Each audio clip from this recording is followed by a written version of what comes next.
tips you should know if you have migraine. I'm a neurologist and I'm a headache specialist, and let's do just rapid fire tips that I recommend and counsel my patients on. 1, track your headaches. It helps with patterns. Get an app or use a phone, use your notes tab, use a diary, whatever, but track the headaches and give that number to your headache specialist. Okay, so the first tip she says is track your headaches. Okay, track your migraines, use a diary, and bring that into your neurologist and discuss it with your neurologist. This is something where most people burn out on this and they stop doing it because there's no change. They're getting worse. Okay, they're getting more and more frequent. And then when they bring it into their neurologist, what is their neurologist going to do with this? Right? Neurologists are not sitting across from you and going, all right, we're going to dig into this. We're going to problem solve. We're going to figure out what's going on here. Your neurologist is not doing that with you. So people are bringing in their headache logs and, it's going from 5 a month to 7 a month, 12 a month to 15 a month. And they're bringing it in, right? Like I've talked about how when I first went to my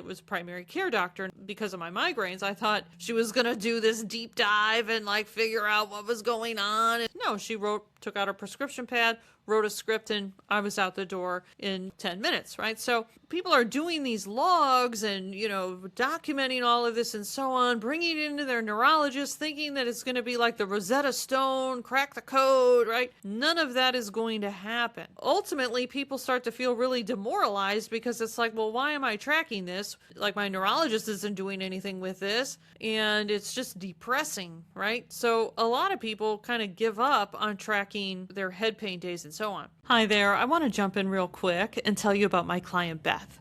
She was getting 15 to 20 migraines and headaches per month, and as you can imagine, this was impacting her work performance and her confidence.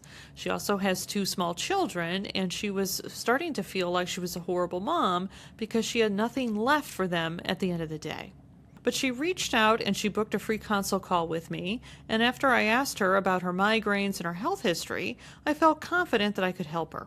I help women uncover the root drivers of their migraines and follow a step-by-step plan to dramatically reduce the frequency by up to 90% without adding more medication or taking a bunch of supplements. So we built her personal migraine map, followed the plan, and now she will get 1 to 2 migraines per year, which she uses ibuprofen to treat if she needs to, versus up to 15 to 20 per month when we first started working together that weren't responding well to any medication. She just reached out to tell me that she got a promotion at work, she's on top of her career again, and has been able to come off all of her migraine medication. But most importantly, she's a confident mom again, and she's attending birthday parties at Jump Zone with her kids and saying yes instead of saying maybe later. I've worked with women like Beth from all over the United States who were told, this is the best we can do, but they were still willing to dig deeper. So if you're serious about changing your migraine story, go to drlesliecaesar.com/apply or tap the link in the show notes, and on our free consult, we'll map out why your migraines keep coming back and the first 3 steps you can take over the next 30 days. I do cap new client spots each month, so if the calendar is full, the doors are closed for now. But if you're done feeling helpless and ready to do the work to heal, pause this episode for 30 seconds and book that consult call now. When I work with my clients, we do track that, but I'm doing something with the data. I mean, first and foremost, I'm looking at that data every week to see, okay, are the migraines getting less and less frequent? Are the migraines getting less and less severe? Are the migraine flares lasting for a shorter period of time, right? If I typically have a 3-day migraine and then I start having a 1-day migraine, that's really nice. That's a significant improvement. And then the other question I'm asking is, are you having a better medication response? Okay. Most of my clients, the overwhelming majority of my clients, are taking migraine abortive medications, and a lot of them taking preventative medications on top, right? So, but with the abortive medications, right, you have chronic migraines, you're taking your Imitrex, you're taking your Nurtec, you're taking Excedrin. That used to work for you within maybe 30, 45 minutes back in the day.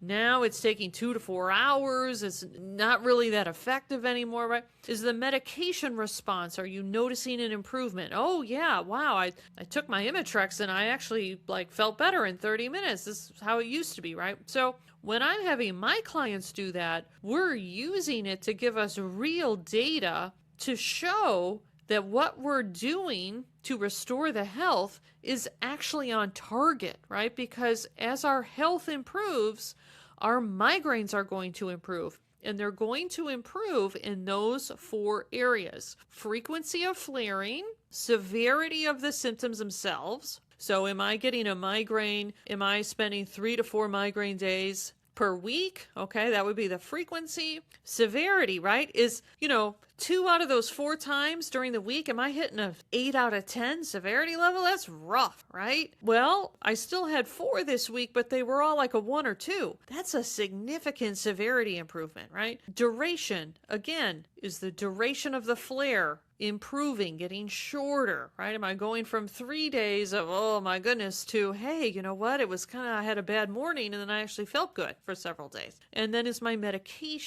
abortive medication starting to work better again? So again, it's not just to log the migraines, just okay, we'll just make a log. It's to evaluate, are we on the right track with what we're doing? So that is actually a motivating tracking exercise, not a demoralizing tracking exercise. Let's see what else she says. Treat early within the first 30 minutes, or it'll be too late and those medications won't work. Your pain peptides will already be released. Okay, so treat early, okay? Every neurologist says this. Okay, take your medication at the very first moment. I call it the uh-oh moment. Uh-oh, something's brewing here, right? You're supposed to take that abortive medication right at that time. This is a recipe for disaster, okay? There are plenty of migraines where you're going to feel that uh-oh moment. Uh-oh, something's brewing here. And again, like we've talked about on the podcast, when you're feeling that, that's because I like to use this analogy of a compass needle. We sort of have this internal compass needle, and when our needle is pointing north, we're feeling good, we're in the green zone, we're in a state of health, but our needle is getting knocked down towards west. And you and I have something in common. We have a little zone on the northwest side of our dial that says migraine zone. And when our needle gets into that migraine zone, you and I are going to get a migraine.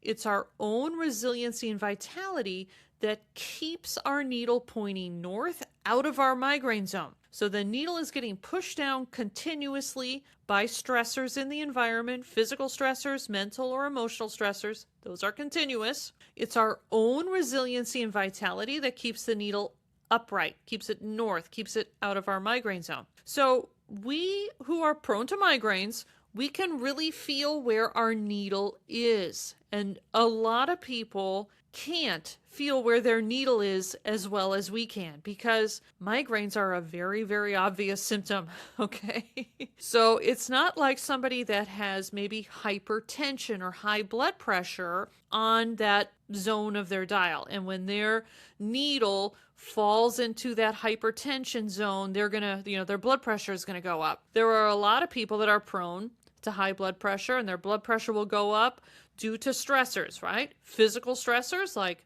overactivity, or mental and emotional stress, contentious meeting at work, and their blood pressure goes up. So those stressors are going to push their needle into their, high blood pressure zone, and their blood pressure is going to go up. But your blood pressure has to be really, really high for you to have any physical sensations in your body. So people with high blood pressure that are prone to high blood pressure, their needle will go into that zone, their blood pressure will go up, but they won't feel it. They won't be aware of it. They may feel, stressed. They may feel, oh, that was a stressful meeting or something like that. But they're not aware that their blood pressure went up because, like I say, your blood pressure has to be really, really high for you to start to feel it. Those of us that are prone to migraines, when that needle tips the very top of our zone, we have that uh-oh moment, right? And we know what that is. Hard to describe, but it's like, uh-oh, I feel that thing. If this keeps going down, I'm going to get a whole migraine. So neurologists are constantly telling us to take the abortive medication right at that uh-oh moment. That works great for them. What do I mean by that? If you take it right away, then your vitality is trying to push your needle back up to north. Just because your needle is going down and it's starting to enter your migraine zone, your body is trying to push it back up. You have those days, right? Where you're like, oh, I'm feeling that thing. I might get a migraine. Oh, okay, I feel better again. Okay. It's coming back. It's coming back. Oh, no, I feel better now, right? We have those days where we can feel our needle and our vitality in a little bit of a battle there, right? The needle's going down. Oh no, got it back up. Went back down, got it back up. So there are plenty of times where we will start to have that moment. The needle comes down a little bit into the migraine zone. We start to feel those first symptoms, but there are plenty of times where we would push our own needle back up and not go into a full-blown migraine. If we're constantly taking abortive medications right at that first moment, we're going to miss those opportunities. Now, this is good for your neurologist because you're taking that abortive medication and then you're attributing you feeling better to the medication, not to your own resiliency and vitality pushing the needle up. Do you see what I'm saying here? So you will never know that your own resiliency and vitality is going to push that needle up for you, and that in fact you kind of prevented on your own the migraine.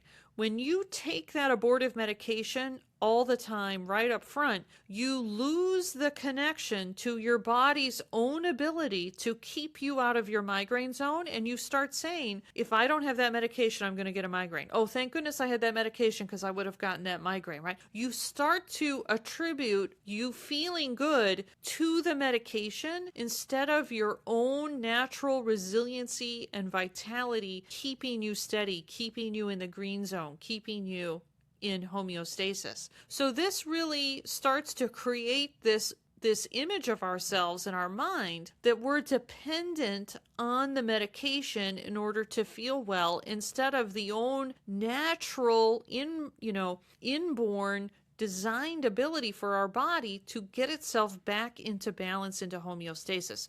So we lose the conception of our own agency and control over our body, and now we're dependent on something that's manufactured in another country. It's like, okay, I'm totally dependent now on my well-being for something totally external to me that, God forbid there was some sort of, worldwide catastrophe, supply chain interruption. I mean, we just have made it through COVID, right? How many people during COVID had anxiety? Oh my goodness, the supply chain. Am I going to be able to get my medication? We don't want to reinforce this conception of ourselves as being sort of like defective or broken, totally dependent on external factors to keep us feeling good, because our own resiliency and vitality is ultimately what keeps us feeling better.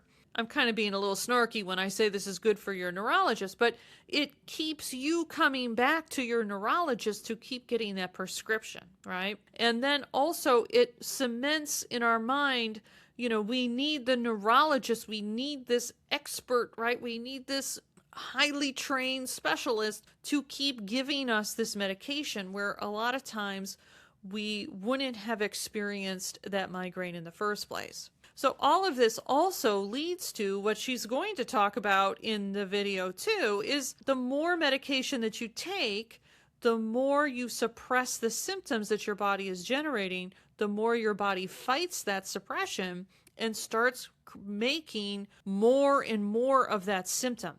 And this is why inevitably with any health condition, but it's very obvious with migraines, whenever you take something that suppresses what your body is trying to do, suppresses the symptoms that your body is generating, your body fights that and makes more of the problem.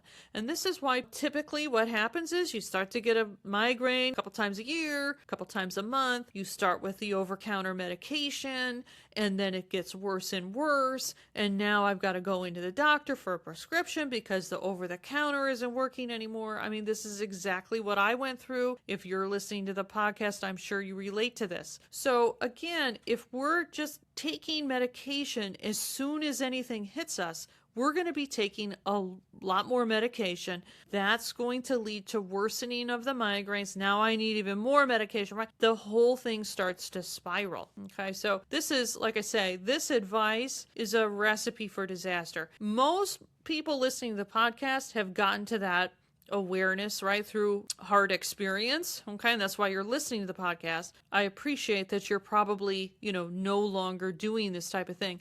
Most of my clients, they've been like white knuckling it, trying to reduce their medication, their abortive intake, suffering through a lot, and probably that's where you are too. But I just want to talk about this because this is the standard recommendation. And a lot of people, when they go back to the neurologist with their headache log and they say, I used to only get 1 migraine a month and now I'm getting 20 and, here's my log. And, well, how often are you taking your abortives? Well, I try not to take them. What do you mean you're trying not to take them? Take them as soon as you feel anything, right? And so they're kind of getting like reprimanded, right, for not taking the medication, which is unfortunately inevitably going to make the migraines more and more frequent and severe. Okay, so this really, a lot of people leave the neurology appointment in tears because of all of this, right? Because you feel like you're totally trapped between a rock and a hard place. You know that you don't want to take this much medication. You know that it can cause rebounds. When you try to have a conversation with a neurologist, then you're being reprimanded because you're not taking it right. It's a total nightmare for people. So I guess I'll get off my soapbox rant on that one, but this one really gets me. 3, know your triggers. Try to see if there's any relation with your cycle, with the weather, missing a meal, sleep, dehydration. Those are the most common ones I hear. Know your triggers. Oh my goodness. If this is going to be advice to drive migraine sufferers absolutely crazy, I don't know. Bless this woman. I know she's a neurologist. I know she's doing her best. I know she has a genuine desire to help and serve people, but please, this is not working. How many neurologists do we have in this country, and how many migraine sufferers do we have in this country? You can judge the tree by the fruit, okay? The fruit of all of this is more and more suffering. We are not on the right path. So, tracking your triggers. I have talked so much about this. This is one of the major pieces of my work that I want people to understand. Triggers are stressors, okay? What we call triggers are stressors on our needle. I'm going to go back to this needle that I like to use as a metaphor. So what we call triggers are stressors. They could be physical stressors like sunlight, photons of light hitting our retina and hitting our body are physical stressors on us. Those are going to push our needle down. Then we have things that we call stress, like mental and emotional stress, conflict with a spouse, contentious meeting at work, having to give a presentation, right? Mental and emotional stress. Those things are pushing our needle down. Food triggers, well, if we eat a food that our digestive tract can't break down, guess what? We're going to put a tremendous amount of physical stress on our body through our digestive tract. So all of these things that we call triggers are stressors. They're continuously pushing our needle down, and when our needle goes into our migraine zone, we're going to get a migraine. It's our resiliency and vitality that keeps the needle up in the face of all of these stressors and out of our migraine zone. That's ultimately the answer. You cannot bubble wrap yourself through life. And that's what we migraine sufferers try to do. We try to bubble wrap ourselves and it doesn't work. So tracking your triggers, identify your triggers. There's no end to this, okay? As our vitality continues to diminish, the needle is just going to keep falling and falling and falling at any little thing. When I was a kid, I could go out in the sun. I could play for hours, right? Swimming, whatever, softball, you name it. I never had any problems until I got older and my vitality got so low that I couldn't go out in the sun for more than like 20 minutes on a 75-degree nice day without, having a migraine. It's not the sun. It was my vitality. I can't make the sun not shine, okay? We're trying to make the sun shine more here in Chicago, right? So it's like you can't, okay, so you identify that you get a migraine when you go out in the sun. What are you going to do? Never go outside? you want to go outside, right? You want to be able to go to the beach. You want to go out, be able to go outside. It's not the trigger. With food triggers, you eat a tomato one day, uh-oh, I got a migraine. You eat a tomato the other day, oh, I didn't get a migraine. What's going on here? It's not the tomato. It's the particular state of your digestive tract at the time that you're eating a tomato, which is a very nutrient-dense food. They talk about some of the great nutrients in tomatoes all the time, right? So when you look at migraine food trigger lists, most of the food on migraine food trigger lists are very nutrient-dense foods. And so if you put those foods into a digestive tract that can't function properly and break that food down, you're going to have a big problem if you're prone to migraines. So it's not about tracking your triggers and then avoiding the triggers. This is a fool's errand. You're never going to be able to accomplish this. And what's going to happen, because you're not doing anything to actually address the vitality issue, you're just going to get sort of weaker and weaker. You're going to get triggered by more and more things. So this is maddening to people, okay? This really drives people crazy. So when I work with my clients and we have known triggers, okay, if you know that right now, if you go out in the sun for too long, you're going to get a migraine. Yeah, right now we want to avoid the sun, okay? We've got to get your resiliency and vitality increased. We got to get it up. We got to get that needle up further. Then we say, okay, let's try to go out in the sun. Okay. But a lot of what we consider triggers are more like suspicions, right? Well, I think this might be a problem. I mean, it happened one time and now I have anxiety, right? Now I'm like worried and nervous and paranoid because, it happened the one time and I don't know, those types of things, right? We just keep moving forward. We address the deficiencies and missing pieces and blockers. We give your body what it needs. You start feeling better.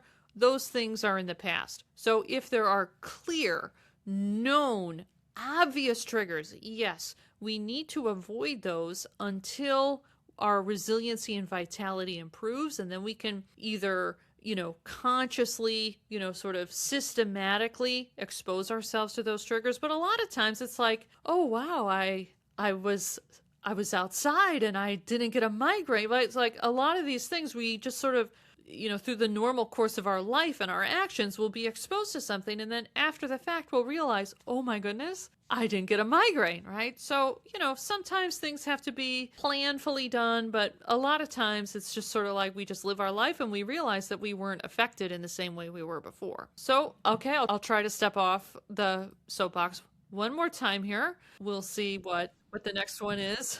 Okay, well, this is a little addendum. So she's talking about dehydration and missing a meal. So missing a meal is a big one amongst migraine sufferers. I used to struggle with this tremendously. I used to not be able to leave my house without food in my purse because I was so sensitive to low blood sugar episodes, missing a meal, that it was very, very likely that I would get a migraine if I felt hungry and I didn't eat right away, or if, instead of at noon, I ate at 2. This is something that it's a resiliency and vitality issue that you can strengthen and overcome. So now I'm very happy to say that I can miss a meal. I can delay a meal. I can feel hunger and not immediately have to have something to eat. I can weather that stressor so much better than I used to. And you can recover from this. Same thing with dehydration. So when I travel, when I take a plane ride, I don't want to have to use the bathroom on the plane. So I don't drink any water. Okay. So again, we need to have enough resiliency and vitality so that we are not chained to our water bottle, right? Everybody now, we're just lugging around these, 32, 48 ounce, 5-pound water bottles all over the place, and migraine sufferers in particular. So, again, yes, do we need to have enough water? But going through a period of time where we're not drinking any water, if we have enough resiliency and vitality, we can weather the physical stressor of depriving our body of the water that it's used to for that day. Okay, so again, even some of these things where you say, well, this is just like physiology of the body, this is a given. it's not all of a given. Okay. I don't want to have to use the bathroom on the plane. And so I don't drink any water when I travel, and I'm just fine when I land. Okay. That wouldn't have been the case many years ago. I would have been in a bad spot like a lot of people listening. But again, this is more of a resiliency and vitality issue that we can weather the physical stress that is put on our body when we're not doing everything just within certain routines that we're used to. Okay, so addendum soapbox on that one. Okay, we'll continue here. Limit over-the-counter medications to less than 3 times weekly. You can get an overuse or rebound headache. That's 3 times total. Okay, sorry, this is a very triggering clip. First, we were told take the abortive medication as soon as possible.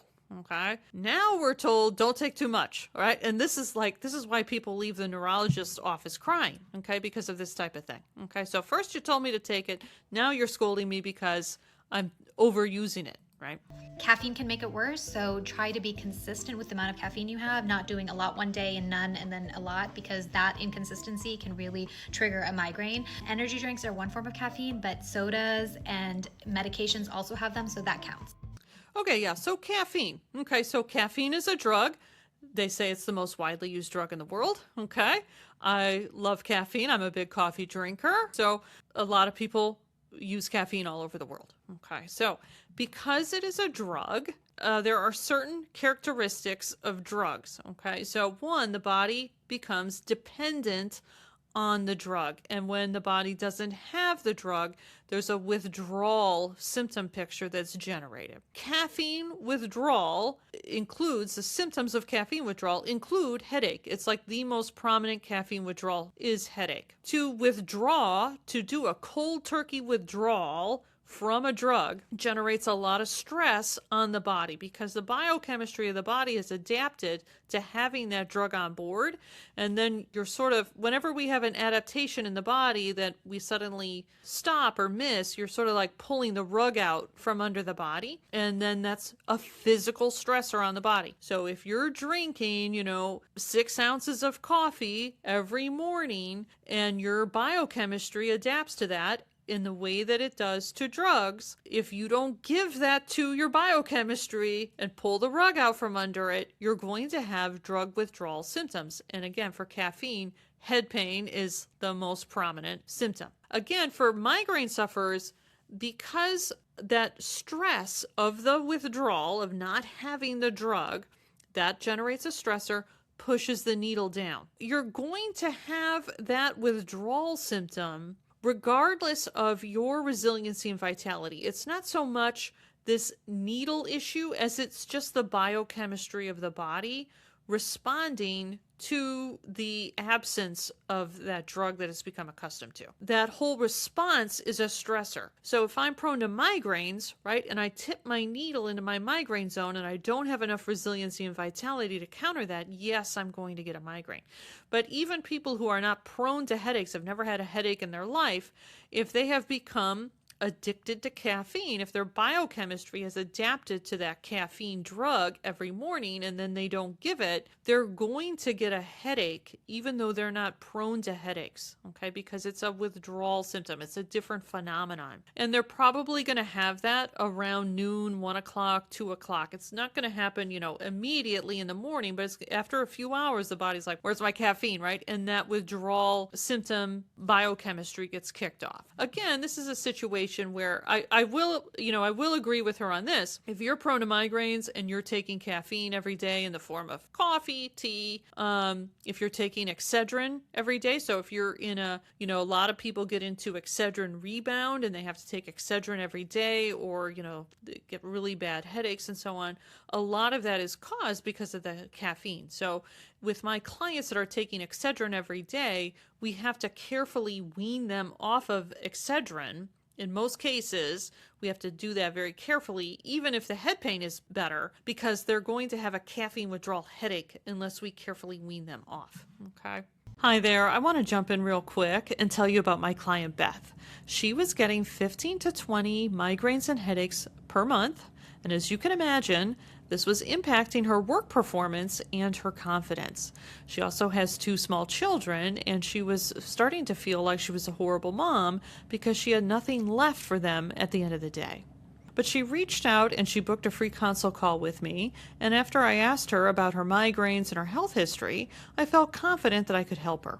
I help women uncover the root drivers of their migraines and follow a step-by-step plan to dramatically reduce the frequency by up to 90% without adding more medication or taking a bunch of supplements.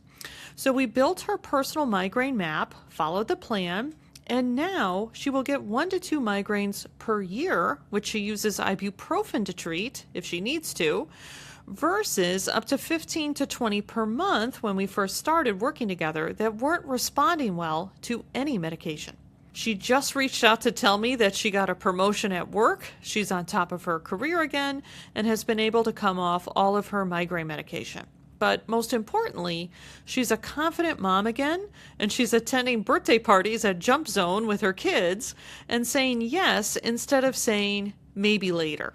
I've worked with women like Beth from all over the United States who were told, this is the best we can do, but they were still willing to dig deeper. So if you're serious about changing your migraine story, go to drlesliecaesar.com/apply or tap the link in the show notes, and on our free consult, we'll map out why your migraines keep coming back and the first 3 steps you can take over the next 30 days. I do cap new client spots each month, so if the calendar is full, the doors are closed for now. But if you're done feeling helpless and ready to do the work to heal, pause this episode for 30 seconds and book that consult call now.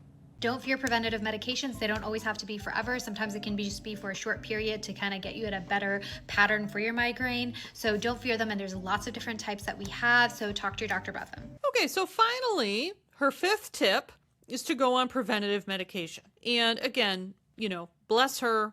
I know that her heart is in the right place. Any medical doctor goes into the profession to help people. So I'm not saying this is a personal attack. She's a trained neurologist. This is how she has been trained. She's doing what she's been trained to do. And I'm sure she believes wholeheartedly that she's really helping people. And for people who are in a situation where they're not in a position to really do what they need to do to restore their health, thank goodness we have medication and people don't have to suffer as much. I'm totally fine with that. But here we have the 5th tip is look at preventative medication. And this is prominent. There's a book called Heal Your Headache, which was written by a medical doctor. He really advocates for this, right? So he advocates for not using abortive medication in a frequency that's going to generate rebounds and so on. In place of the abortive medication, he advocates using preventative medication. Okay, so these are going to be things like Topamax. That's one of the first ones that are offered. Amitriptyline, antidepressants, blood pressure medications like propranolol, beta blockers, right? These are some of the most common preventative medications. Certainly the new CGRP antagonist preventative medications, right? The Emgality, Ajovy, Qulipta, Nurtec, right? These new CGRP antagonist medications that can be used preventatively, some of them abortively too. So, they're really driving people, right, to these preventative medications. So, again, it's the same story, okay? So usually when people go on preventative medication, and they're doing that because the abortives aren't working as well anymore and they need too many per month, right? So again, you bring that headache tracking log into your neurologist. Oh, you're at 15 a month. I can't give you that many abortives. Now we're going to do preventative. So when people get to that preventative stage, they're already really suffering. And so they are put on a new drug class. They're put on a preventative medication, which is going to be a different drug class usually than their abortive medication. And this will suppress the body, suppress the migraines, alter the biochemistry of the body in a different way than the body was used to. So if you've been taking Imitrex and you're having to take more than 12 Imitrex a month and your doctor says, all right, we're going to go to Emgality, we're going to go with the injectable CGRP antagonist. Your body is like, okay, she's going to give me a triptan. She's going to give me a triptan. I know she's going to give me a triptan. So I'm going to counter the triptan. And your body's primed to do that, right? Because now you take that Imitrex and it takes hours and hours. So your body's like, oh, I'm good at this. I'm trying to get this migraine generated. She's going to give me a triptan. I know how to get around it, right? And so you don't find that triptan very effective anymore. So now you switch to a different drug. And it's like, oh, what's she doing? What? I thought, what's this? I thought we were doing triptans. What's this? This is a different biochemical suppression that she's trying on me now. I'm not as skilled at that yet. So when people start with preventatives, usually for most people, they work, quote unquote, they work. What is the definition of work? They suppress your symptoms well enough that you don't feel them anymore, right? The underlying phenomenon that is generating the migraine is still there, but the new preventative medication is suppressing and altering your biochemistry enough that you can't perceive the migraine anymore. So at the beginning, for most people, those preventative medications will work, right? Your body won't know how to sort of circumvent the biochemical suppression of the new drug, the new substance. And so it'll suppress it, but your body is always trying to generate the symptoms that it's trying to generate. And so what happens is, oh, okay, we're going to do a CGRP antagonist.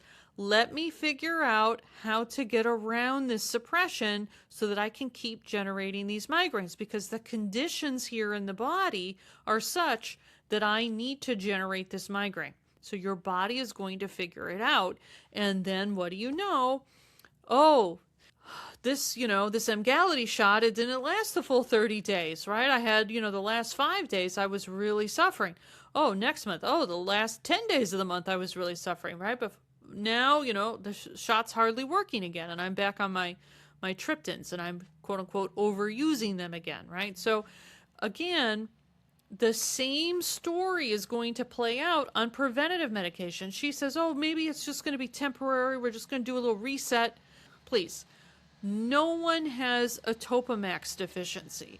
No one has a CGRP antagonist deficiency. Okay? Nobody has a Qulipta deficiency.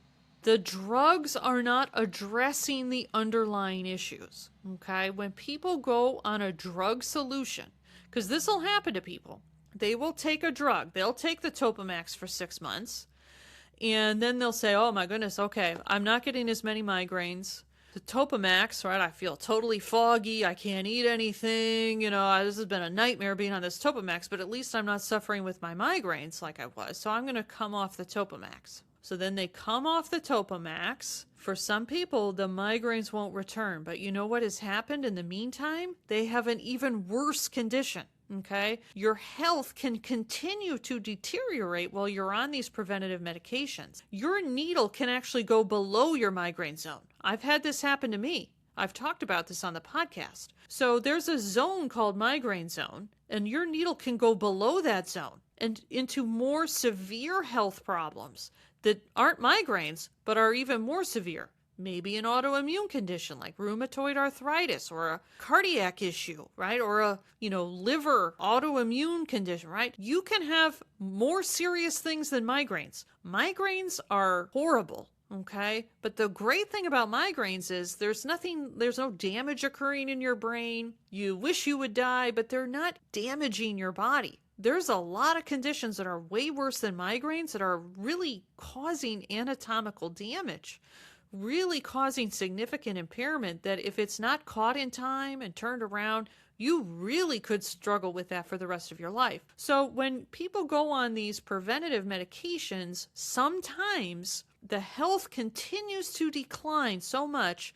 that their needle goes below their migraine zone. They can come off the medication, not get the migraines, but lo and behold, now I have rheumatoid arthritis. How did that happen? Now I have, horrible psoriasis. How did that happen? Now I have Crohn's disease. How did that happen, right? Now suddenly they don't have the migraines anymore, but they have an even more significant health condition. That's the worst case scenario. The best case scenario is, you took the Topamax for 6 months. Okay, I'm not having migraines as bad, but I can't take these side effects anymore. I'm going to come off. And then boom, the migraines come right back. Why? Because you didn't address the underlying conditions in the body that were generating the migraines in the first place. Okay, so, ultimately, like I say, I know her heart's in the right place here, but we have to judge the tree by the fruit. These are tips that are, yes, if you follow these tips, you will end up with tip number 5 that she's giving. You will end up on preventative medication. That's where all of her tips are going to lead you. And nobody wants to be on preventative medication. If you're listening to this and you're taking the maximum amount of abortives every month, if you're on preventative medication, I know you never wanted to take these things in the first place. I never wanted to take these things in the first place. So I'm not blaming you. I'm not condemning you. I'm not criticizing you. I know that you had to make the very difficult choice between taking something you didn't really want to take in the first place and just functioning, living your life, taking care of your kids, keeping your job, right? This is where we can say, you know what? I know that I'm not on the right path and I'm going to get on a new path, okay? Because this advice, this is going to take you all the way down to the same thing, preventative medication. I'm sorry. Like I say, I'm not trying to be critical, but listening, we go through these things, and then the last of the 5 tips is talk to your doctor about preventative medication. Are you kidding me? This is not going to take you where you want to go. Again, if this resonates with you, please let me know. Please reach out. There's a link in the description to book a free consult call with me. If you've been down this road and you're ready to get on a new one, reach out to me and I will ask you a few questions about your health and your migraine history, and I will let you know if I think I can help you or not. If I think that I can't help you, I will definitely let you know, but if I think that I can, we'll talk about the game plan to get you feeling better. So thanks for joining me today. I will talk to you soon.